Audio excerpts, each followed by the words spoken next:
Hi, I'm Inge. I'm 25 years old and I live in the Netherlands. Because of my cerebral palsy, I am in a wheelchair. Being in a wheelchair makes life a bit more challenging sometimes, but I try to live my life as normal as possible.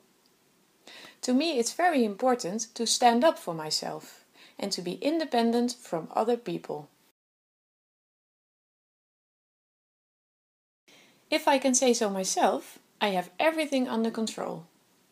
I live on my own in my apartment, where I can manage myself perfectly well.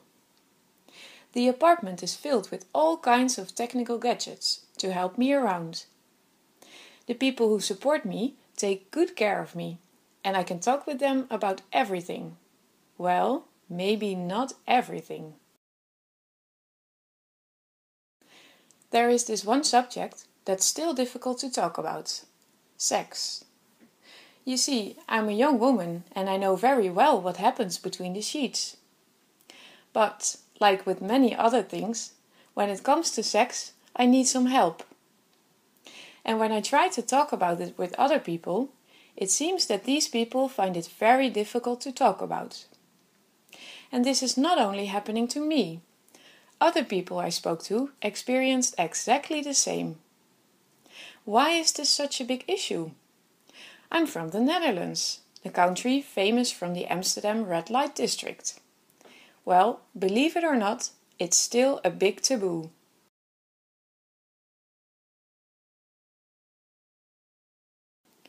I think that sex is an important part of life. It's just as important as eating, drinking, freedom, and having friends.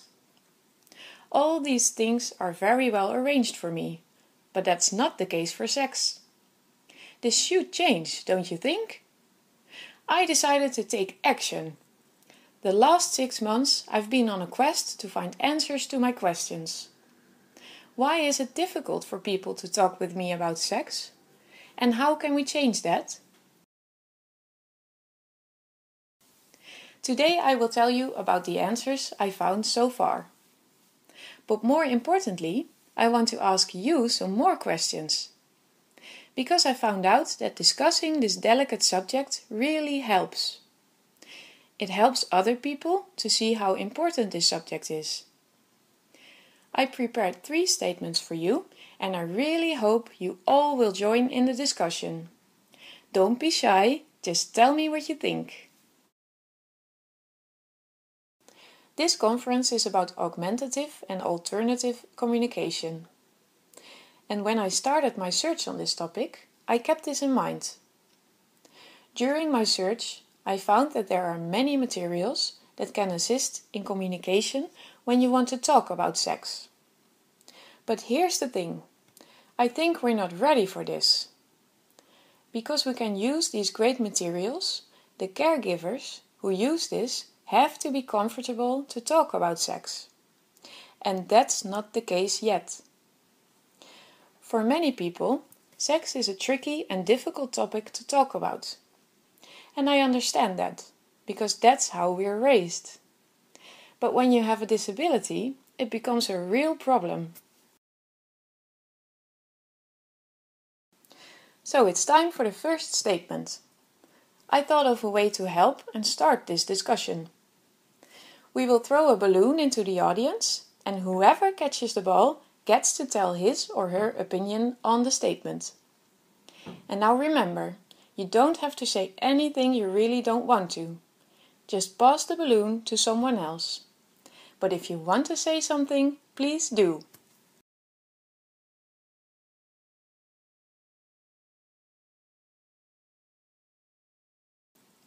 As long as healthcare professionals aren't comfortable to talk about sex, AAC materials are pretty much useless.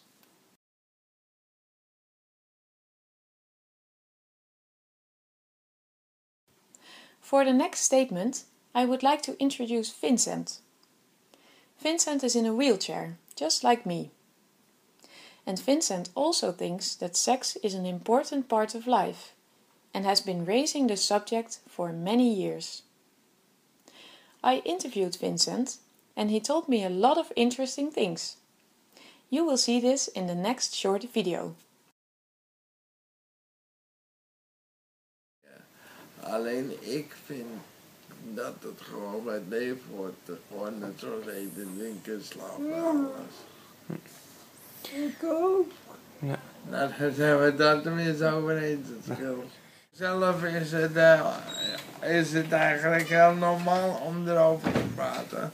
Omdat mijn vader en moeder hebben mij altijd zo opgevoed. Zo normaal mogelijk. Dus dat betekent ook zo normaal mogelijk over dit soort dingen praten. Kijk, het kan heel moeilijk zijn, maar dat hebben we met meerdere dingen. Maar het is ook vooral heel leuk om te doen, hè. Kijk, het is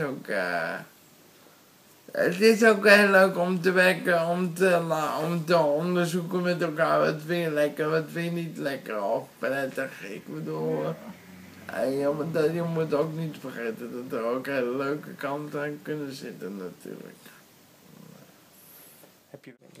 De belangrijkste boodschap die ik tegen al die mensen zou willen zeggen, is dat ze niet naar de beperking moeten kijken, maar naar de mensen achter de beperking. En dat ze ook moeten kunnen begrijpen dat mensen met een beperking ook gewoon behoeftes hebben en ook behoeftes kunnen hebben aan seksualiteit. I think Vincent has a great view on the subject. He knows what he's talking about. But there is one thing he said that really got stuck in my mind. Inge, you are not the one who's making this difficult, but other people are. And I think that's true. I really want to have a normal conversation, but I'm dependent of other people. We already talked a little about this in the first statement, but I want to take it a little further with the next statement. Being able to talk about sex or answer questions is part of a caregiver's job. Every caregiver should be able to do that.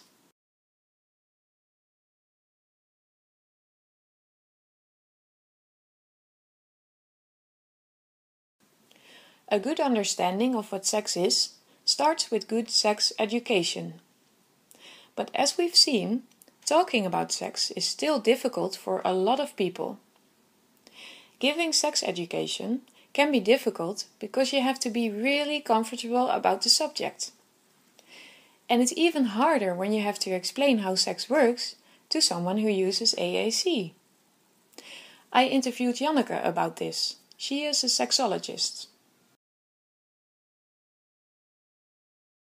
Want dat zul jij zelf ook hebben, dat je van verzorging afhankelijk bent van iemand anders die ook aan je lichaam komt. Dus soms heb je geen keuze. Als je je lichaam niet kunt verzorgen, dan zijn er gewoon andere mensen die daar een stuk in moeten overnemen. Ja. Dus dan ben je ook afhankelijk. En juist in zo'n afhankelijke positie moet je ook je grenzen kunnen aangeven. Dus dat leer ik mensen heel erg. Van de grenzen aangeven van wat je fijn vindt en niet fijn vindt. Maar goed, ik heb dus ook wel eens met een meisje gehad die ik dan verteld heb over masturberen. En die dus ook in een rolstoel zat. En daar gebruik ik dan deze plaatjes bij. En dan laat ik ook een vibrator zien, deze bijvoorbeeld. Maar dat meisje, die vond het dus heel vervelend dat haar begeleiders dan haar vibrator moesten schoonmaken. Dus uiteindelijk heb ik wel verteld hoe het allemaal kan, maar heeft zij ervoor gekozen om dat niet te doen. Omdat ze dat dus heel vervelend vond. Dus daar moet je dan ook weer afspraken over maken. En hetzelfde als sommige jongens met een verstandelijke beperking doen alles na wat ze op televisie of op internet zien. Ja. Die moeten leren dat als ze filmpjes hebben gezien over seks met hun hond, dat niet handig is om dat te doen. Ik gebruik dus ook eigenlijk altijd neppenissen, nepvagina's, nepborsten. Maar ook laat ik veel hulpmiddelen zien die normaal alleen in een sekswinkel te koop zijn. Omdat dat ook niet altijd voor iedereen makkelijk is. Jongens die dan op vakantie gaan met een groep jongens. Maar ook dan meisjes versieren en naar het strand gaan. Dus ik heb laatst met een groep jongens die op vakantie gingen naar een heel warm land een condoomles gehouden. Dus dan staat hier een bak met condooms op tafel en een heleboel kunstpenissen. En dan leer ik ze hoe ze goed een condoom moeten afrollen. En dat je dus nooit seks moet hebben zonder condoom. People with disabilities are more vulnerable because they depend on other people for their care. By giving good sex education, you can make people more independent. So while it may be very difficult, providing sex education is really, really important. And that brings me to my final statement. Failing to provide good sex education is failing to give good care.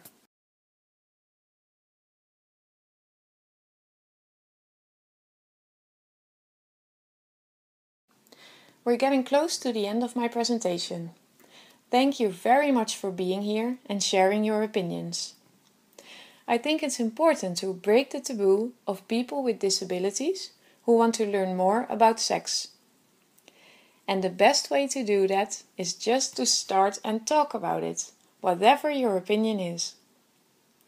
That is what we did here today, and I think that's the start of something very big. Because this is only the beginning, for me as well as for you. I'm going to try and have this conversation with more people and start a movement. And I want to ask you to spread the word when you go back home. Do you want to see more of the interviews or stay in touch? Like my page on Facebook and you won't miss a thing. Thanks again for your attention, and if you have more questions for me, I'll be around all day. Bye bye!